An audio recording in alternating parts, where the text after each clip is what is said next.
د هنر پوینټ درنو مینوال سلامونه او احترامات می قبول کړئ. درنو دوستانو، په نوهار جهانګیري کې پلار د اختر په ورځ خپل 3 بچیان ډېر په بېدردۍ سره قتل کړي دي، چې هغه یې په اوبو ټینکۍ کې غورځولي دي، چې د هغې په وجه د هغوی مړه شوي دي. له دغه ټولو معلوماتو دپاره ویډیو در سره تر اخرې پورې وګورئ. کوم ملګري چې زموږ په چینل کې نوي او زموږ چینل یې نه سبسکرایب کړی، نو مهرباني وکړئ زموږ چینل در سره سبسکرایب کړئ او خوا کې ورسره د ټلې نشان ووهئ، چې داسې معلوماتي ویډیوګانې درته په اسانه درورسي. دوستانو، نن سبا ډېر بې ګناه مرګونه شروع دي، چې نن در سره کومه واقعه شریکوم. یقینا ډېره د درد خبر دی چې یو ظالم پلار خپل 3 بچیان د اوبو ټینکۍ کې غورځولي دي.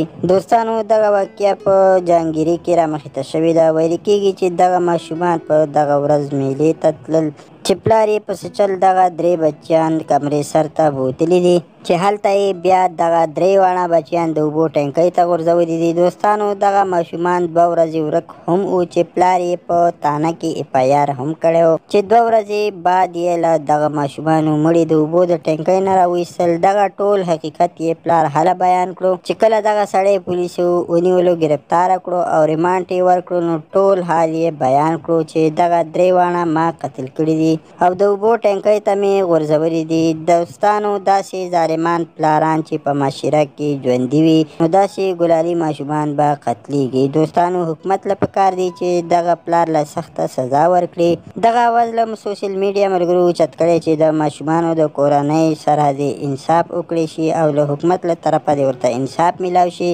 او قاتل له دې عبرتناکه سزا ورکړي شي. دوستانو، له هر قسم نوي معلوماتو دپاره زموږ چینل در سره ضرور سبسکرایب کړئ. مننه کوم چې ویډیو را سره تر اخرې پورې وکتله او د بلې ویډیو پورې دلوي. الله پامان.